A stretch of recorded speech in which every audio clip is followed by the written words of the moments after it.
आप सल्लल्लाहु अलैहि वसल्लम की वफात से पहले उन्होंने सहाबा को बहुत सारे बातों का पहले से बता दिया था कि उनके जाने के बाद दुनिया में क्या क्या होने वाला है।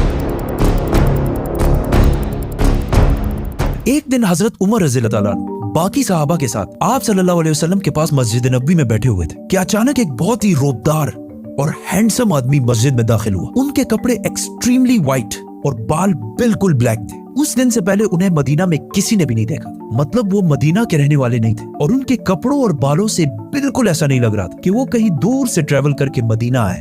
मस्जिद में बैठे सारे सहाबा इस शख्स को गौर से देख रहे थे। वो आदमी सीधा मस्जिद नबी के अंदर आया और आके रसूलुल्लाह सल्लल्लाहु अलैहि वसल्लम के बिल्कुल सामने बैठ गया और कहा, ए मोहम्मद, मुझे इस्लाम के बारे में बताएं। इस आदमी के जाने के बाद आप सल्लल्लाहु अलैहि वसल्लम ने सहाबा से पूछा कि क्या तुमने इस शख्स को पहचाना? ये जिब्रील अलैहिस्सलाम थे और तुम्हें तुम्हारा दीन सिखाने के लिए आए थे। आप सल्लल्लाहु अलैहि वसल्लम ने जिब्रील को इस्लाम के बारे में बताया कि अल्लाह के सिवा किसी को खुदा ना मानना, मोहम्मद को अल्लाह का रसूल मानना, नमाज, रोजा, ज़कात और हज अदा करना। जिस पर जिब्रील अलैहिस्सलाम ने कहा कि आपने बिल्कुल सच फरमाया। फिर जिब्रील अलैहिस्सलाम ने आप सल्लल्लाहु अलैहि वसल्लम से ईमान के बारे में पूछा। आप सल्लल्लाहु अलैहि वसल्लम ने फरमाया कि अल्लाह को मानना, उसके एंजल्स, फरिश्तों को मानना, उसकी किताबों को मानना, उसके पैगंबरों को मानना, आखिरत को मानना और तकदीर को मानना। जिस पर जिब्रील अलैहिस्सलाम ने फिर कहा कि आपने बिल्कुल सच फरमाया। जिब्रील अलैहिस्सलाम ने आप सल्लल्लाहु अलैहि वसल्लम से एहसान के बारे में भी पूछा और फिर जिब्रील अलैहिस्सलाम ने आप सल्लल्लाहु अलैहि वसल्लम से पूछा कि क़यामत, द डे ऑफ जजमेंट,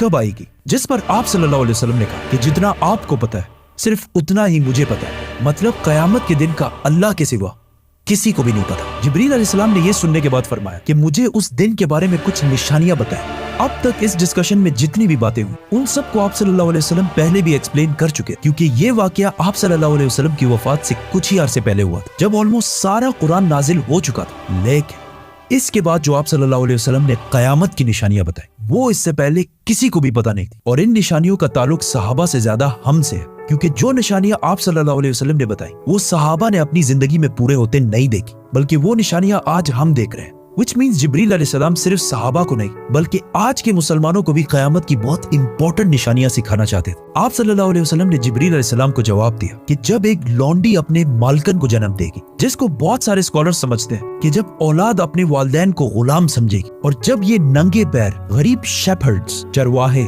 एक दूसरे से लंबी बिल्डिंग्स बनाने में कंपटीशन, मुकाबला करेंगे। जिब्रील अलैहिस्सलाम ने फिर कहा कि आपने बिल्कुल सच फरमाया और उठकर वहां से चले गए। आप सल्लल्लाहु अलैहि वसल्लम ने सहाबा को भेजा कि कोई जाकर इस आदमी को ढूंढे, लेकिन उस दिन के बाद ये आदमी किसी को भी नहीं दिखा। नाउ आप सल्लल्लाहु अलैहि वसल्लम ने नंगे पैर गरीब चरवाहों का जिक्र किया, जिन्हें उस जमाने में अरब बेडुइन्स, बद्दू कहा करते थे, जो अरब के बाकी कबीलों से हमेशा दूर रहते थे और कभी भी एक जगह पर नहीं रहते, बल्कि अपने जानवरों के साथ हमेशा ट्रेवल करते रहते थे, मतलब एक खानाबदोश नॉर्मैडिक जिंदगी गुजारते थे। ये इसलिए बहुत अजीब बात थी क्योंकि बद्दू पूरे अरब में सबसे गरीब कबीलों में से होते थे। सिर्फ उस जमाने में नहीं बल्कि इस हदीस के 1000 साल बाद भी ये बेडुइन्स अरब के सबसे लोअर क्लास होते थे। इसलिए सहाबा हैरान थे कि हमारी सोसाइटी के सबसे गरीब क्लास कैसे आपस में लंबी बिल्डिंग्स बनाने में मुकाबला करेंगे। आप सल्लल्लाहु अलैहि वसल्लम के बाद खिलाफत राशिदा हर तरफ फैलने के बाद दुनिया की सबसे बड़ी सुपर पावर बन गई। सिर्फ मुसलमानों में नहीं बल्कि ये उस वक्त तक इंसानों की तारीख की सबसे बड़ी एम्पायर थी, जो अलेक्जेंडर द ग्रेट और रोमन एम्पायर के जूलियस सीजर के एम्पायर से भी बहुत बड़ी थी। इसका फायदा उठाते हुए ये बेडुइन्स पूरे दुनिया में फैल गए, लेकिन फिर भी इनकी सबसे बड़ी पॉपुलेशन इसी अरब के इलाके में रही। आहिस्ता आहिस्ता वक्त गुजरता गया और इनका कल्चर बिल्कुल भी नहीं बदला।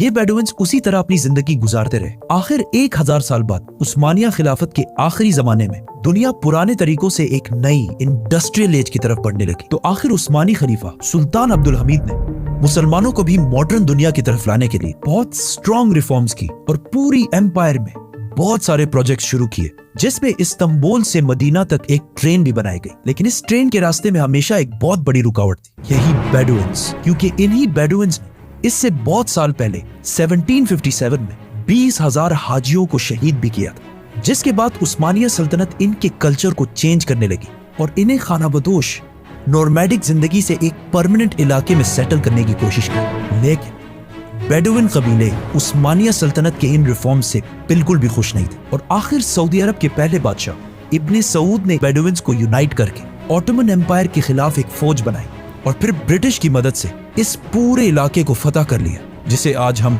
सऊदी अरेबिया कहते हैं। और कुछ सालों बाद इन इलाकों से ऑयल, तेल डिस्कवर होने के बाद यही बेडुइन्स, जिनकी इससे पहले कोई औकात नहीं थी, अब दुनिया के सबसे रिच लोगों में से बने और इनमें से बहुत सारे मिलियनियर्स और बिलियनियर्स भी सामने आए। लेकिन तेल डिस्कवर होने के बाद इन सारों को पता चला कि ये ऑयल हमेशा के लिए नहीं रहने वाली, बल्कि एक दिन बहुत जल्द खत्म होने वाली है, जिसके साथ इनकी सारी लग्जरीज भी खत्म हो जाएंगी। तो सबसे पहले दुबई के बादशाह शेख मोहम्मद बिन राशिद, जो एक बेडुइन बद्दू कबीले से हैं, जिन्होंने एक बार खलीज टाइम के इंटरव्यू में खुद ये कहा है कि उन्हें बेडुइन कबीले से होने पर फख्र है। उन्होंने दुबई को ऑयल से निकालकर टूरिज्म और बिजनेस की तरफ लाया और बहुत तेजी से कुछ ही सालों में दुबई दुनिया की बेस्ट सिटीज में से बन गई।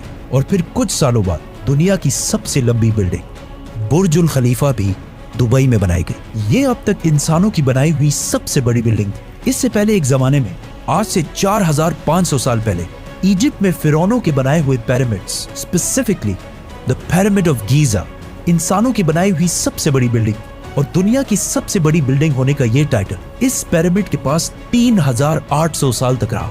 मतलब फिरौन के बाद 3800 साल तक कोई भी फिरौन से लंबी बिल्डिंग नहीं बना सके। लेकिन 3800 साल बाद यूरोप के एक चर्च ने पिरामिड्स का ये रिकॉर्ड तोड़ दिया, जिसके बाद पेरिस के आईफिल टावर और 9/11 में तबाह होने वाले वर्ल्ड ट्रेड सेंटर भी दुनिया की सबसे बड़ी बिल्डिंग्स रह चुकी है।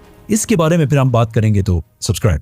दुबई के इस अजीम कामयाबी को देखकर सऊदी ने भी इसे कॉपी करना शुरू किया और मक्का में काबा के बिल्कुल सामने दुनिया की चौथी सबसे बड़ी बिल्डिंग बनाई और कुछ ही साल बाद दुनिया की सबसे बड़ी बिल्डिंग का ऐलान करती है, किंगडम टावर या जद्दा टावर, जो दुबई के बुर्ज खलीफा से भी बड़ी होगी। और इस तरह सऊदी यूएई से आगे निकल जाएगा। इस सारे प्रोजेक्ट को हेड करने वाले का नाम अल वलीद बिन तलाल है, जो कुछ साल पहले दुनिया के सबसे अमीर अरब जिन के कबीले का ताल्लुक अगेन एक बेडुइन कबीले से, जिसके बाद दुबई ने सऊदी से दोबारा आगे निकलने के लिए दुबई में एक नई दुनिया की सबसे बड़ी बिल्डिंग बनाने का ऐलान किया, जो इन दोनों बुर्ज खलीफा और जद्दा टावर से भी बड़ी होगी। और आजकल हर कुछ अरसे बाद बहुत तेजी से अरब में ऐसी लंबी बिल्डिंग्स के प्रोजेक्ट्स का ऐलान हो रहा है। इवन अरब कंट्रीज एक दूसरे को ये तक नहीं बता रही कि उनके अगले प्रोजेक्ट की हाइट क्या होगी, क्योंकि फिर बाकी अरब कंट्रीज उनसे आगे निकलने के लिए उससे भी बड़ी बिल्डिंग का ऐलान कर देंगे। और इस तरह लंबी बिल्डिंग्स बनाने का एक बहुत सख्त कंपटीशन इन सारे अरब ममालिक में स्टार्ट हो चुका है, जिनमें ऑलमोस्ट सारे प्रोजेक्ट्स के पीछे ऐसे लोग हैं जिनका कोई ना कोई ताल्लुक उन्हीं बेडुइन कबीलों से। और आज ये जो कुछ भी हो रहा है, इस सब का रसूलुल्लाह सल्लल्लाहु अलैहि वसल्लम ने आज से 1400 साल पहले ही जिब्रील अलैहिस्सलाम और सहाबा को बता दिया था कि एक दिन ये बेडुइन्स, जो आज नंगे पैर और बहुत ही गरीब शेपर्ड्स, चरवाहे हैं, वो एक दूसरे से लंबी बिल्डिंग्स बनाने में मुकाबला करें। और ये कयामत की इतनी इंपॉर्टेंट निशानी है कि जिब्रील अलैहिस्सलाम खुद मुसलमानों को ये सिखाने आए थे। और आज रसूलुल्लाह सल्लल्लाहु अलैहि वसल्लम की बताई हुई इस निशानी को हम अपने आंखों के सामने पूरा होते देख रहे हैं। सब्सक्राइब।